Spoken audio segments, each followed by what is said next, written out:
Hey, I'm Mia. Have you ever had a best friend you thought would be with you forever? Well, I did too. But one day, everything changed. Before we dive into the story, don't forget to like this video and subscribe to my channel. Now, let me tell you about the day I lost my best friend. Emma and I were more than just best friends. We were like sisters. Every morning, she would wait for me at the school gate, waving excitedly as I ran toward her. We'd walk together, talking about everything from our favorite cartoons to our secret dreams. At lunch, we always shared our snacks. If I had cookies, she'd take one. If she had chips, she'd give me half the bag. It was just the way we were. Always sharing, always together. After school, we would race to the park, laughing so hard that our stomachs hurt. We'd make up silly games, pretend we were famous adventurers, or just lie on the grass, staring at the sky, talking about the future. We'll always be best friends, right? Emma once asked, her eyes bright with excitement. Of course. Nothing will ever change that, I had answered, smiling without a doubt in my mind. Back then, I truly believed it. I thought our friendship was unbreakable. But sometimes, even the strongest friendships can fall apart, and you don't even see it coming. I don't know when it started. Maybe it was just a small thing. Something I should have ignored, but at that moment, it felt like my whole world shifted. It happened one afternoon during recess. I was about to walk up to Emma when I heard her talking to another girl. At first, I smiled, thinking she was telling a funny story. But then, I heard my name. Mia. She always acts like a child. She doesn't understand anything. My heart froze. I stood there, unable to move, my mind racing. Emma, my best friend, was saying that about me. I wanted to believe I had misheard. Maybe she didn't mean it, maybe it was a joke. But the way she laughed with the other girl, it didn't feel like a joke at all. I didn't say anything. I just turned around and walked away, pretending I hadn't heard a thing. But inside, something broke. For the first time ever, I didn't run to Emma after class. I didn't wait for her at lunch. And when she called my name, I acted like I didn't hear. If she thinks I'm childish, then maybe she doesn't need me around anymore. I told myself I didn't care, but the truth, I cared more than anything. Days passed, and the distance between Emma and me only grew. She didn't understand why I was acting so cold, and I refused to tell her. I was hurt, I was angry, but most of all, I was waiting for her to apologize, waiting for her to say she didn't mean it, waiting for her to tell me I was still her best friend. But she never did. Then one afternoon, everything exploded. We were working on a group project in class. Usually, Emma and I would be a perfect team, laughing and finishing each other's sentences. But not this time. I barely spoke to her, only giving short, distant answers. Finally, she snapped. Mia, can you focus? You're not even listening, Emma said, frustration in her voice. I felt something inside me ignite. The words I'd been holding in for days came rushing out.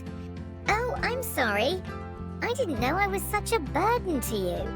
I shot back, my voice sharp and full of anger. Emma looked confused. What are you talking about? I heard you. Emma, I heard what you said about me. She blinked, realization dawning on her face. Mia, But I didn't let her finish. You think I'm childish, right? That I don't understand anything. Well, fine. If I'm such a joke to you, then maybe we shouldn't be friends at all. The words tasted bitter the moment they left my mouth. Emma's face fell. Her lips parted slightly, like she wanted to say something, anything, but instead, she just nodded slowly, hurt flashing across her eyes. If that's how you feel, then okay. And just like that, she walked away. I had won the argument, but somehow, I felt like I had lost everything. The next day, everything felt different. Emma and I used to walk side by side, always laughing, always talking. But now, it was like we lived in two separate worlds. She didn't wait for me at the school gate. She didn't sit next to me in class. And when our eyes met, she just looked away. I told myself it didn't matter. She hurt me first, right? I told myself I didn't care. She was the one who walked away, not me. I told myself I was fine, but deep inside, I wasn't. At lunch, I sat alone, staring at the empty seat next to me, the seat that had always belonged to Emma. I wanted her to come back. I wanted her to sit down and act like nothing had happened. I wanted to rewind time, to before I got angry, before I said those horrible words. But the truth is, some words can't be taken back. When class ended, I saw Emma laughing with her new friends, the same ones she had talked to that day.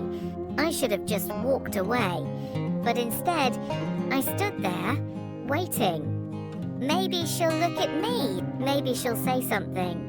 Maybe she misses me too, but she didn't. She didn't even glance in my direction. That's when I realized she was moving on.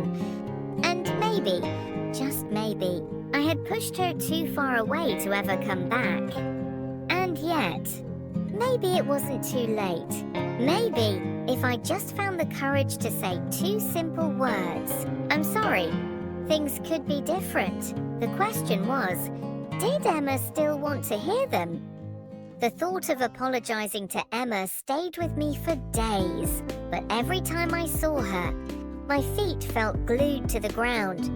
What if she didn't want to hear it? What if she had already moved on? What if I'd lost her forever? But deep inside, I knew the truth. If I didn't try, I would regret it even more. So one afternoon, as school ended, I finally gathered my courage. Emma was at her locker, chatting with her new friends. I hesitated, my heart racing. This was my last chance. I had to say it. I took a deep breath and walked up to her. Emma? My voice was softer than I expected. She turned around, surprise flashing across her face. For a second, neither of us spoke. It felt like a wall stood between us, one that I had built. My throat felt dry, but I forced myself to continue. I wanted to say I'm sorry for everything, for getting mad, for not listening, for pushing you away. Her expression softened, but she didn't say anything. I swallowed hard.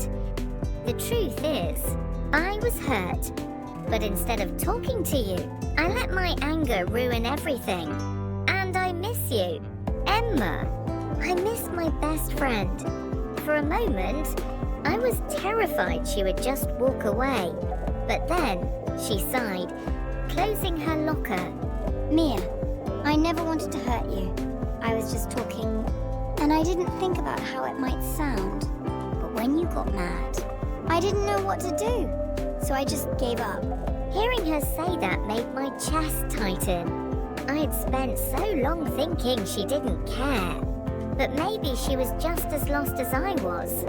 I don't want to give up on us, I said, my voice barely above a whisper. Do you? Emma looked at me for a long time.